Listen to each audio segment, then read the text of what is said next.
The secret of weaving invisible fabric. A gorgeous woman entered the royal court of Sri Krishnadeva Ralu when he was busy with the courtiers. With all her pleasing manners, attire and conversation, she attracted the gathering that day. After a little dialogue with the king and his prime staff, she took out the most delicate and flimsiest sari from a small box that would hardly be sufficient to place a pair of ear tops. Exhibiting the sari to the royal court attendants, she addressed the king, King of Kings. A group of divine weavers are working for me. They can weave similar delicate, thinnest and beautiful saris. They are capable of weaving celestial fabric, which cannot be seen with the naked eye. If we have your majesty's blessings and support in addition to appropriate allocation of funds, they can do wonders and exhibit before the honorable king. Satisfied with the exhibit, Raelu believed her words.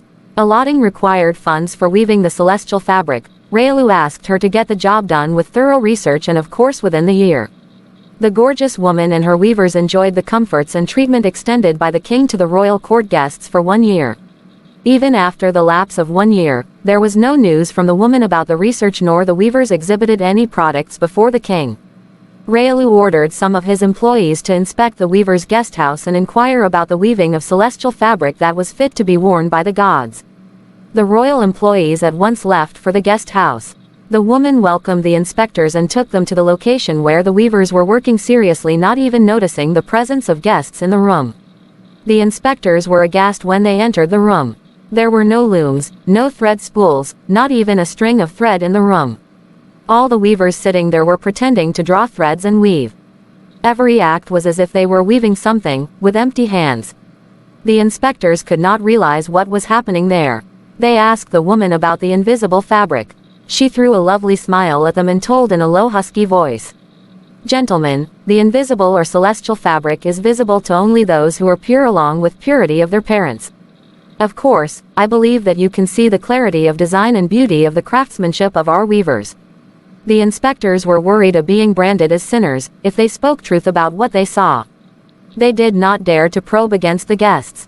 Moreover, they appreciated the delicacy, accuracy, and whatnot about the work being done at the guest house. They stood by the roles they played at the guest house, in front of the King Raelu too.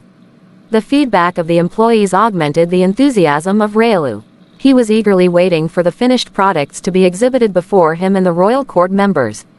Some days later, Raelu ordered his men to bring the weavers to his court along with the finished products. An unusually big gathering assembled in the royal court to witness the celestial fabric exhibition. As part of the introductory speech, the weavers addressed the gathering. They pointed out that the fabric was made from various divine materials.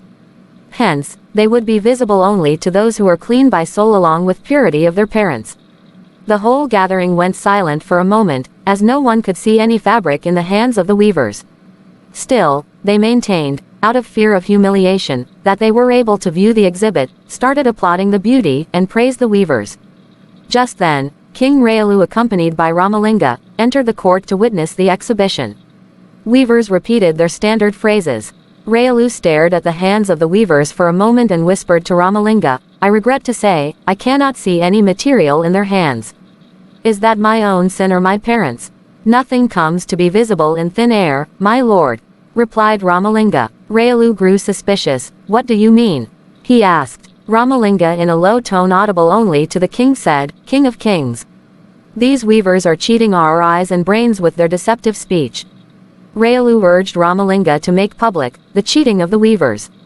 Ramalinga turned towards the gorgeous woman and in an astoundingly inquisitive tone told her, "What a beauty! How rich are these textiles, lady? The King of Kings Raelu is anxious to view your stepped-up decorum, if you wear those celestial material." The lady understood that Ramalinga deciphered the secret of invisible weaving. She was confused for a moment. She could neither disregard the king's order nor stand nude in the crowded court in the guise of wearing something, which actually was nothing. She thought that the only way out would be to fall on the king's feet pleading mercy. Immediately she did so, begging for pardon. This was how Ramalinga was once again instrumental in protecting his king. Since then, nudity is being referred as wearing divine clothes.